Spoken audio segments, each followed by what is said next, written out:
E a sua opinião, como vai? Como é que é a sua opinião nesse tema? Existe livre-arbítrio nas páginas da Bíblia ou não? Eu comecei a apresentação com o reverendo Nilson. Então, Nilson, vamos lá, sua opinião inicial sobre o tema, quando alguém pergunta assim para você, reverendo, tem livre-arbítrio ou não tem livre-arbítrio? Como que você define? Eu diria o seguinte: primeiro nós temos que definir o que é livre-arbítrio, né? Porque de repente, se livre-arbítrio for a capacidade de fazer escolhas, não tem nenhuma dúvida que tem, né? Então, se livre-arbítrio for isso, tem. Agora, se livre-arbítrio for a capacidade de fazer escolhas de alguma maneira contra a natureza, aí eu creio que tem, só um homem teve e depois não tem mais. Seria mais ou menos isso. Só Adão teve a possibilidade de fazer uma escolha contra as condições da sua natureza. Ele era perfeito e podia fazer uma escolha imperfeita. Depois dele, todas as escolhas que nós fazemos são condizentes com a nossa natureza. Então só um ser humano teve. Só um ser humano teve. Bom, vamos acrescentar mais um, porque a Eva estava junto, né? Exato.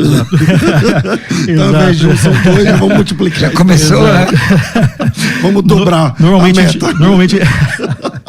Normalmente a gente fala de Adão porque ele ser um representante, mas é exatamente isso. Vamos exatamente lá. Isso.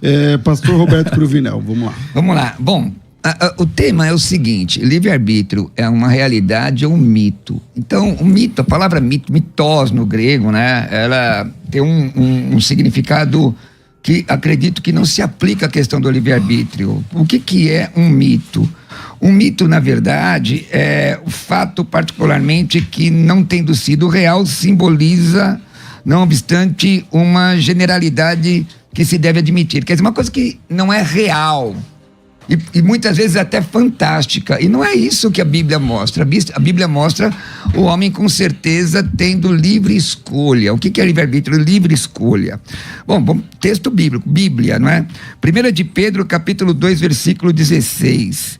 Vivam como pessoas livres, mas não usem a liberdade como desculpa para fazer o mal. Então a pessoa pode escolher entre bem e o mal.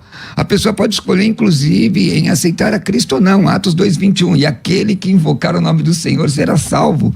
Romanos capítulo 10, 9 e 10 fala: se você crê no teu coração, sua boca confessar a Jesus, você será salvo.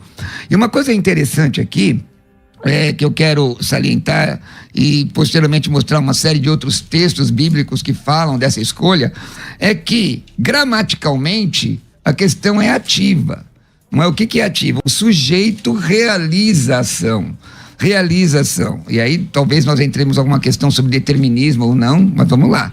O sujeito realiza a ação. Ora, aquele que invocar o nome do Senhor será salvo. Quem que realiza a ação? O sujeito. Seja ele indeterminado ou não, quem realiza a ação é o sujeito, diferente de uma visão passiva, onde o sujeito sofre ação, não é?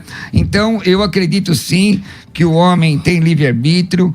Vários textos mostram isso. O texto, por exemplo, 1 de Pedro, capítulo 5, versículo 2, apacentai o rebanho de Deus que está entre vós, tendo cuidado dele, não por força, mas voluntariamente. O que é voluntariamente? Eu posso escolher, eu faço se eu quiser. Então o homem tem livre-arbítrio, livre escolha. Isso não é um mito, não é algo fantástico. Isso para coisas espirituais, inclusive. Também, é óbvio. Na verdade, a construção do tema é se é um mito ou não. Bom, ponto, não é um mito.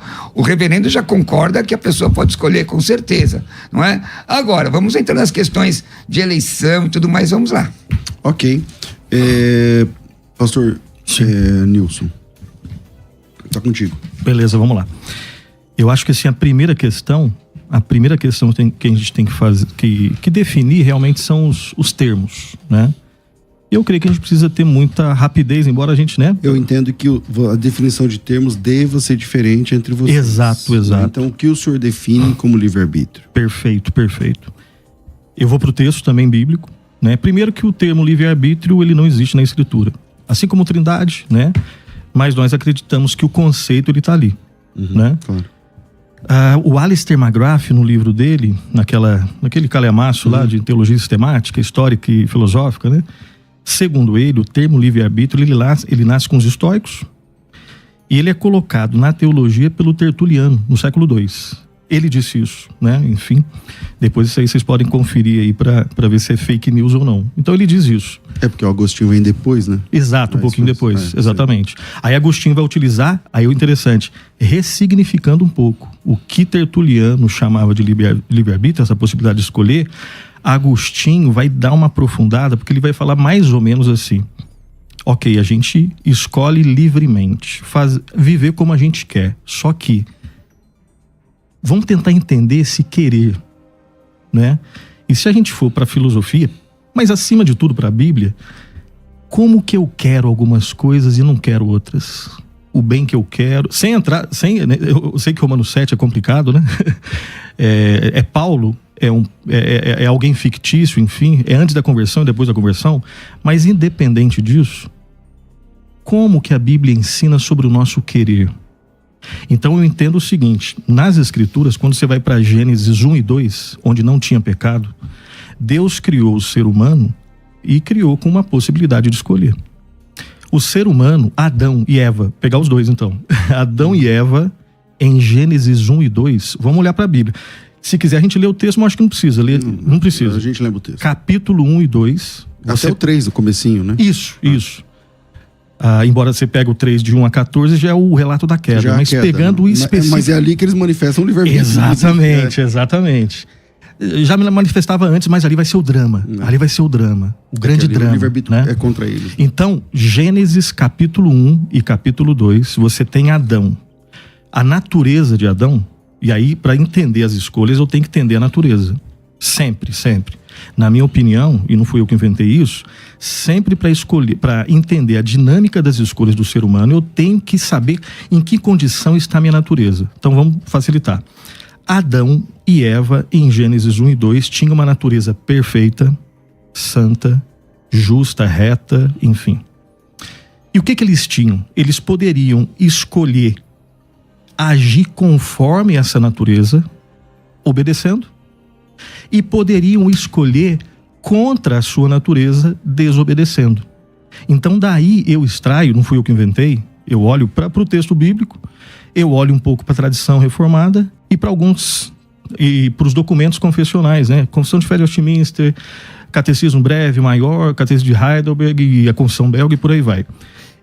Dali eu extraio o seguinte sentido e termino minha fala aqui. Ali Adão tinha liberdade, capacidade para escolher conforme a natureza. Quando ele obedecia, ele fazia assim. Só que, e aí é um drama, tem um mistério aí. Como que um ser que foi criado com uma natureza santa, perfeita, justa e reta podia desobedecer?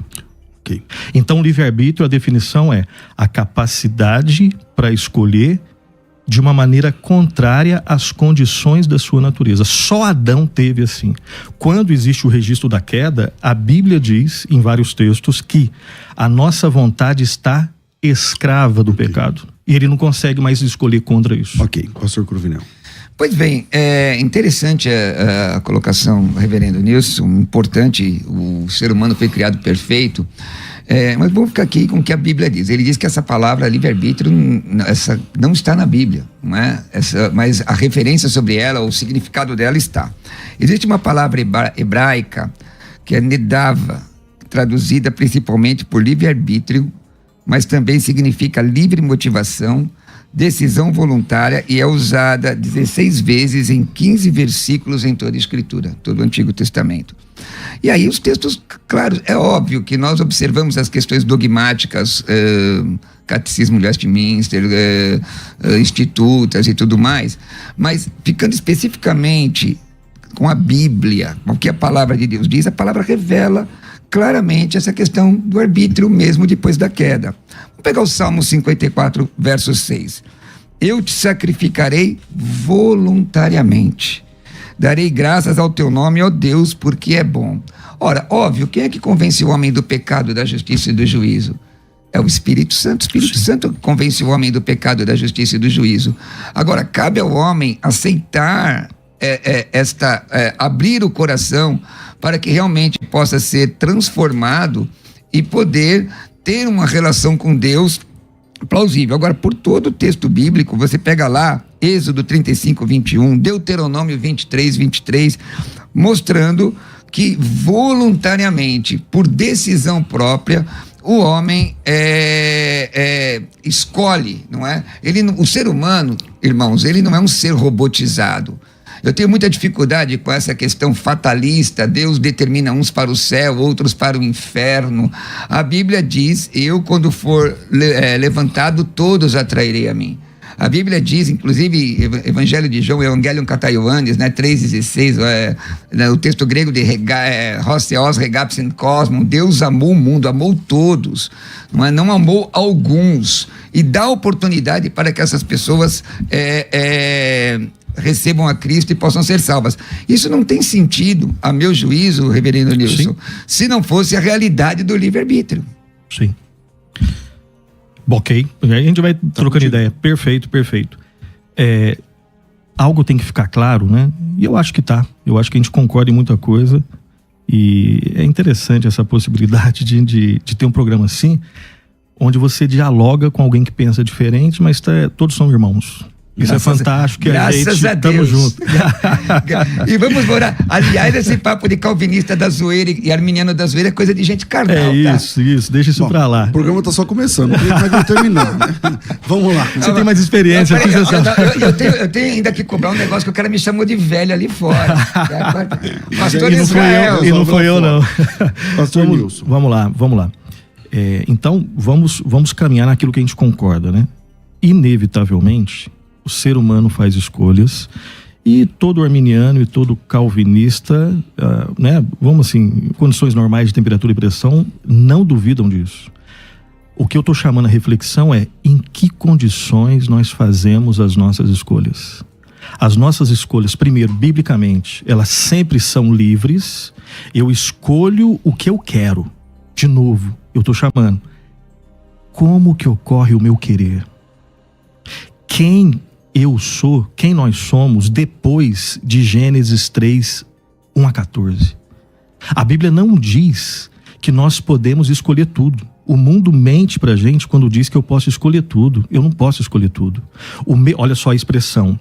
Livre-arbítrio, na acepção da palavra, embora tenha palavras parecidas, o termo livre-arbítrio não está lá. O conceito ele está lá.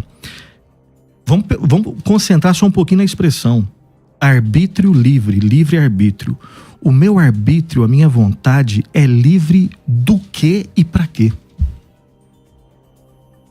A Bíblia deixa bem claro que depois, né? A gente pode ler os textos, né? O clássico texto aí de Efésios 2, de 1 a 10. Eu estava morto. O que a Bíblia deixa bem claro sobre a minha condição, a condição da humanidade depois do pecado, não é de uma doença, é de uma escravidão. O meu arbítrio é escravo do pecado. Eu continuo fazendo escolha? Continuo. Escolhas de vida? Impossível. Se Deus não me regenerar, eu continuo sendo morto espiritual que faz escolhas. E eu concordo em gênero, número e grau com meu irmão aqui, pastor Roberto, quando ele diz que quando a gente vai tentar entender essas questões, eu tenho que, pelo menos, ela tem sua complexidade, ela tem um pouco de mistério, mas eu tenho que deixar de lado algumas heresias. Isso eu concordo totalmente. A heresia do determinismo. O determinismo é uma heresia. A heresia do automatismo. Eu não sou robozinho nem marionete. Isso é uma heresia. Pastor, mas muitos calvinistas... A gente tem que continuar debatendo? Já tem que continuar debatendo? Calma. Assim, acho que todo teólogo concorda com isso. Porém, muitos irmãos calvinistas são deterministas e não sabem. Não passaram lá avisando. Eu acredito que sim. Agora, quando a gente pega a tradição... Quando você pega realmente os caras que a gente tem como referência... e tem que ver também como que cada um entende o determinismo, né? Eu realmente discordo, eu não vejo base na escritura e nem na tradição reformada para determinismo, para automatismo e também, obviamente, para liberdade irrestrita do ser humano. Então o senhor não é supralapsariano? Aí tem que ser um outro programa pra gente chegar lá. A gente faz aí, né? A gente tira pelo YouTube. Né? Pra gente chegar lá. Então eu diria, pastor César, que vamos tirar o automatismo sem chance. Determinismo não. Esse mecanicismo não. O homem morto nos seus delitos e pecados, um ímpio, ele faz escolhas. Ele faz escolhas, só que são escolhas de morte. Se Deus não me regenerar, eu continuo fazendo escolhas de morte. Eu vou para o inferno fazendo escolhas de morte. Então a grande questão que eu estou convidando aqui é o seguinte: primeiro estágio, pensando naquelas 4 palavrinhas que são os 4 estágios da revelação bíblica que nós entendemos: criação, queda, redenção e consumação ou glorificação. Como que era a dinâmica nesses 4 momentos? Na criação, o Adão, pegar só Adão ele tinha a possibilidade de escolher conforme a sua natureza e a possibilidade de escolher contrariamente à condição da sua natureza. Tanto é que ele fez isso. Depois de Adão, um ímpio sem Cristo, obviamente, ele continua tendo o quê? Liberdade. Ele continua tendo a capacidade de escolha conforme a natureza. A natureza dele está o quê? Morta. Ele só faz escolha de morte. Agora, ele tem a possibilidade, a capacidade de escolher contra a sua natureza. Ele pode escolher vida sendo morto? Não. A Bíblia deixa bem claro, de Gênesis e Apocalipse, que não. Eu acho até... Na redenção, depois eu falo das outras duas. Tá, eu ficar só nessas duas. Não tem problema. Não, mas só para não pegar muito tempo. Legal. Mas eu acredito assim. O que eu vejo na Bíblia Sagrada, concordo com o senhor. O homem está morto nos seus delitos e pecados, mas eu não concordo quando o senhor diz que ele não pode escolher algo bom, porque a Bíblia diz em Atos 2:21, aquele que invocar o nome do Senhor será salvo. Beleza. Talvez o irmão argumente... A questão é como... Talvez o irmão... Não tem problema, fica tranquilo, tá tudo bem. Talvez o irmão argumente na defesa da eleição condicional. Nem vou entrar nesse... Não, ele vai no ordem do salute. Porque ele vai falar assim, da antes... salvação. Claro, então, sim. E aí, exato. Mas aí, quando você faz a defesa... Nós já, inclusive, debati com o Naruzzi sobre isso num outro local contigo. A regeneração não vem antes da decisão. E aí, esse é o ponto que a gente discorda. E aí a questão é bíblica. Exato, eu discordo biblicamente. Quando você diz, não, mas ele é eleito antes da fundação do mundo, eu vou abrir 1 de Pedro 1:2 e vou dizer que essa predestinação se dá segundo a presciência de Deus. Então é uma questão ativa e a outra é passiva. A presciência é passiva. Então o livre-arbítrio existe? Existe. O homem pode escolher servir a Deus? Pode. Está escrito... por ação do Espírito Santo. O Espírito Santo... Aliás, se você já serve a Deus, você pode escolher deixar de servir. Primeira epístola... Você sabe que eu discordo disso. Mas está na Bíblia. Primeira epístola de Paulo a Timóteo, capítulo 4, fala sobre apostatar da fé. Só pode cair da fé quem já está nela. Se você está na fé, você caiu da fé. Entendo. Aí seria até outro debate interessante também. É outro ponto da tulipe. O próprio texto de Hebreus, né? Vamos tentar ficar, até pra gente... Porque eu aprendo com isso, não é assim uma retórica da boca pra fora. Ficando no que estamos até agora. Então o senhor entende que na natureza perfeita de Adão, ele pôde escolher cair. Exato. E isso é livre-arbítrio. Quando o homem... ele nasce de novo, ele é restaurado conforme o último Adão, que é Cristo. Sim. Certo? Sim. Ele passa a ter a natureza perfeita? Boa, essa é fantástica, porque aí dá continuidade àquela linha. Gênesis 1 e 2 tinha livre-arbítrio e liberdade. Gênesis 3, de 1 a 14, que é o evento da queda, o homem, a sua natureza é escrava do pecado. Não, mas o salvo. Não, então, escravo do pecado. Próximo ponto, terceiro ponto, que é a redenção. Quando o Espírito Santo toca no coração de alguém, a pessoa está pregando a palavra, toca no coração de alguém, essa pessoa se arrepende dos seus pecados.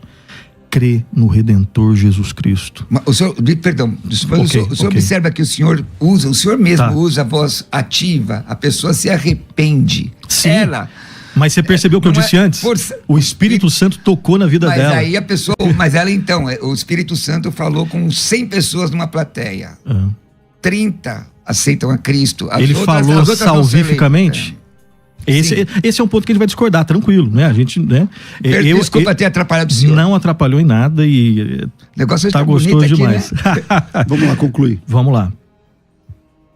Como é a dinâmica das escolhas na vida de um crente? Ele foi tocado pelo Espírito Santo, se arrependeu, ele creu no Senhor Jesus como seu único e suficiente Salvador. Sua natureza foi regenerada. Como que essa natureza? Ela já é perfeita? Ela já é impecável? Não. Ela foi regenerada, já tem vida, ele consegue fazer coisas que antes não fazia. Antes ele se deliciava no pecado, ele se lambuzava na sujeira nojenta do pecado. Agora ele tem nojo disso e já consegue orar, ir para a igreja com a motivação correta, e ele já consegue orar, mas adorar ele não a Deus. consegue cair da graça, sair fora. Eu diria o seguinte: a natureza de um cristão faz com que ele obedeça, mas ele ainda tem resquícios do pecado. Ele está em processo de santificação. Então a natureza dele não é igual a do Adão ainda, assim, não tá naquele mesmo nível. Então quanto mais perfeita a natureza, pior. Não, porque assim, ó, o Adão tem a natureza perfeita. Sim. Então ele pode cair. Podia cair. Tá. O crente não tem a natureza perfeita como Adão. Exato. Aí o crente não pode cair. Então quanto mais perfeita a natureza, pior. Mas isso não é bíblico. Não. Essa é a lógica. Não. Mas calma, vamos chegar lá. Eu entendi o ponto. Até porque o estágio final, que vai ter um último estágio, que não vai ser a restauração de Adão. O estágio dos glorificados vai ter um elemento que nem Adão tinha. Mas vamos ficar ainda no crente. O cristão, a natureza dele já foi regenerada, tá em processo de santificação, ele já consegue obedecer, fazendo escolhas conforme a sua natureza, que já o credencia a obedecer. Eu já consigo amar a Deus, mesmo que imperfeitamente. Eu já consigo conversar com alguém discordando, concordando às vezes, mas quando eu peco contra você, eu já consigo fazer uma coisa que quando o ímpio eu não fazia. Eu já me arrependo porque eu ofendi um irmão meu. Entendi. Agora, às vezes eu sou orgulhoso. Às vezes eu não sou o marido que eu ainda devo ser, não sou o pai que eu ainda devo ser. O cristão, ele acerta e ele erra, porque isso é condizente com a natureza. Bom, agora um dia, terminando, e vou lá pro final, no estágio da glorificação, rapidão. A nossa natureza, ela vai ser perfeita, santa, mas ela vai ter um elemento que Adão não tinha: a impecabilidade. Adão tinha uma natureza perfeita, mas poderia cair da sua perfeição. A Bíblia em nenhum momento ela sugere que nós poderemos pecar lá na glória. Lá nós teremos algo que nem Adão teve. Ou seja, liberdade nunca foi fazer tudo, sempre foi fazer o que é justo, santo, perfeito, enfim. Então, esses seriam os 4 estágios. Ok, pastor. Vai lá. Vamos lá. Paulo, hein? Ele disse assim, ó, em 1 Coríntios 9:27, eu esmurro o meu corpo, reduzo a servidão, para que pregando aos outros eu mesmo não venha a ser desqualificado. O próprio Paulo admite a possibilidade de cair. Finalmente? E aí ele coloca lá, ao Coríntios capítulo 4, Timóteo 4:1, falando sobre apostatar da fé, dando ouvidos a espíritos enganadores. Se você, para apostatar, você tem que estar nela. O texto que a gente sempre trata aqui com os irmãos calvinistas é Hebreus 6:4, que é um texto complicado, mas é o que está escrito. É impossível, pois, que aqueles que uma vez foram iluminados, então declara que eles foram mesmo, e provaram o dom celestial, e se tornaram participantes do Espírito Santo, e provaram a boa palavra de Deus, e os poderes desse mundo, e caíram. Então, peraí, na lógica da ausência do livre-arbítrio, Deus está de brincadeira, porque Não. Deus... Só para terminar a linha de raciocínio. Perdão. Deus salva o camarada e depois determina que ele caia. E aqui não. E aqui a voz, ela é ativa, é responsabilidade da pessoa. Será que eu posso entender que essa pessoa nunca foi eleita? Se a Bíblia diz que ele participou do Espírito Santo, se a Bíblia diz que eles provaram a boa palavra de Deus... Esse é um bom tema. Os poderes do mundo vindouro, e aí o texto diz, e caíram. Eles caíram. Agora, a questão é, se o homem caiu sem ter responsabilidade por determinação de Deus, que justiça é essa? Perceba que eu nem estou entrando nessas questões. Eu já deixei claro que determinismo eu não creio, para mim é uma heresia. Sim, irmão, eu estou conjecturando porque o texto diz aqui. Então eu estou dizendo aqui, a arbítrio dessas pessoas, eles escolheram, sem dúvida, desde o Antigo Testamento. Josué chega e diz assim, olha, lá em Josué 24:15, vocês devem escolher quem vocês vão servir. Escolhe aí. Exato. Agora, está dizendo, ó, se Deus determinar, se Deus... Não é essa a questão. Então, mas perceba que em nenhum momento eu trabalho com as ideias de determinismo. É só para pontuar que o livre-arbítrio não é mito. É mito. Então, mas ainda, assim, eu perguntaria, pastor Roberto, qual é a sua... A minha definição de livre-arbítrio é a possibilidade de escolher de uma forma contrária à sua natureza. Tá, a minha definição é qual simples. Livre escolha. Livre escolha. Ponto. Mas sem qualificar as escolhas? Não, livre escolha, você pode Tá. escolher. Então, Porque- então perceba, nesse caso, se livre-arbítrio for isso, eu concordo. Porque aí... A grande questão é que, olha só, aí a questão, poxa, você tem mais experiência do que eu. Não, uma bondade sua. Mas um que me chamou de velho. Não, mais Agora experiência. me chamou por tabela, viu? Experiência. Não, mas, olha só para um ponto. Se existe na nossa língua uma expressão livre-arbítrio e uma expressão liberdade, claramente deve existir uma definição diferente para ambas. A definição que eu estou dando é liberdade, a capacidade para escolher Nem conforme. sempre porque existem palavras diferentes, Que a são- definição deve ser exatamente diferente. Por exemplo, a palavra livre-arbítrio não é uma palavra. Livre-arbítrio não é uma palavra. Conceito. É uma expressão. É uma expressão. Sim. Aliás, as palavras livre e arbítrio nem se necessitam. Se você parar para pensar, o que é livre? Aquele que tem liberdade. O que é arbítrio? Aquele que decide, escolhe o que ele quiser. Então, mas o que... olha só. Então, eu vou nessa linha. O termo Eu vou nessa linha. livre-arbítrio, que é Eu cunhado vou nessa na linha. teologia, é um termo formado de duas palavras que não se necessitam. É óbvio. Não, eu entendo, mas olha só, vamos lá. Eu vou nessa linha. É a possibilidade de eu fazer o que eu quero. Gente, vamos lá. O grande drama nosso é o nosso querer, cara. Tem coisas, citando Paulo, sem entrar na questão de quem é o eu lá do Romanos 7. O bem que eu quero, eu não faço. O mal que eu não quero, eu faço. Eu tenho que qualificar o meu querer. Mas aí- O grande drama nosso é o nosso querer. O Senhor Jesus Se você vai usar esse resume. argumento sem falar, então, do personagem, não dá. Porque se Paulo tá falando isso antes de se converter, é um peso e uma medida. Não, Se sim. Paulo tá falando isso a partir da conversão, é outro peso e outra Sim, medida. mas perfeito, tranquilo. Mas eu posso A minha ajudar. questão é que em qualquer um vai ter o drama do querer. Ok, pastor Olha, Cruvinel. olha. Aí, Se é um ímpio dizendo isso, ele não tem livre-arbítrio. mas em qualquer circunstância, reverendo, o arbítrio existe. Qualquer uma dessas circunstâncias. Mas ele não é livre, ele é cativo. Quando o irmão fala assim, ó, arbítrio segundo a minha natureza ou segundo a natureza. Veja, primeiro, a definição mais simples: arbítrio é livre escolha. Então, quando o que eu quero não faço, o que eu faço não quero, aí você vai para Gálatas 5,17. A carne, sarques, luta contra o espírito. Paulo, inclusive, cita isso quando ele fala antropos pneumatikos, homem espiritual, e ele ainda admite a possibilidade da transgressão na sua própria vida. Veja lá. Sim, Veja, sim, e da luta, sim. e da luta carnal. Quando ele escreve isso, quando ele Pra gente ver o drama. aos Coríntios. Agora, a questão é, isso não invalida a realidade da escolha. Perfeito. Porque esse é o tema que nós estamos tratando aqui. Eu não estou discutindo se o livre-arbítrio se dá, se eu aceito a Cristo como a influência de Cristo ou do Espírito Santo. É óbvio que sim. Agora, eu quero. Porque eu posso resistir. Porque eu posso resistir ao Espírito Santo. Essa é a questão. Bom, Eu agradeço o convite, César. Muito obrigado. Pastor Cruvinel, depois te dar um abraço forte aí, tá? Obrigado por tudo. Fica o convite para que a gente possa continuar conversando, mesmo que discordando, né? E buscando cada vez mais conhecer o que a Bíblia ensina sobre qualquer assunto. Eu terminaria dizendo o seguinte: lembrando aquela oração que alguém fez na história da igreja, faz-me escravo de ti, então eu serei livre, né? Dá-me o que tu pedes e pedes o que quiseres. Ninguém consegue escolher a Deus sem Deus nos escolher antes.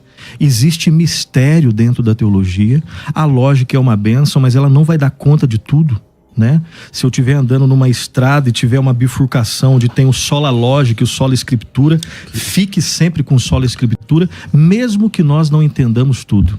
Então, que as nossas escolhas sejam cativas a Cristo e nós somos sempre responsáveis pelas nossas escolhas. quem quiser te achar nas redes sociais. Nilson Júnior, tá lá, acho que é @Nilson Ribeiro Luz, Ok, tá? Nilson Ribeiro Luz. Cruvinel, 1 minuto pra gente concluir. Gente, Obrigado. é o seguinte, foi um prazer estar aqui com o reverendo Nilson, um homem espiritual, dá para ver. Eu fico feliz com isso, não é? As nossas diferenças não nos dividem, isso é bom demais. Verdade. O livre-arbítrio é uma realidade bíblica. Nota aí 1 Coríntios 9:17, Gênesis 2:17, Gênesis 3:6, Deuteronômio 30:19, Josué 24:15, Josué 24:2. E aí você vai encontrar vários textos, Atos 2:21, Romanos 10, 9, 10, Hebreus 6, 4 a 6, enfim, o homem pode escolher andar com Deus ou se afastar dele. A questão é, eu acredito que existe uma resposta do homem ao convite do Senhor. Não é? Vinde a mim, vós que estáis cansados e sobrecarregados. Se o homem rejeitar, ele tem punição, mas se ele aceitar, e se você está afastado do Senhor, volta para Cristo hoje, diga: Jesus, entra no meu coração, perdoa meu pecado, porque eu vou te servir. E Amém. Aí eu entrego o teu arbítrio a ele, de verdade. Amém. Bom,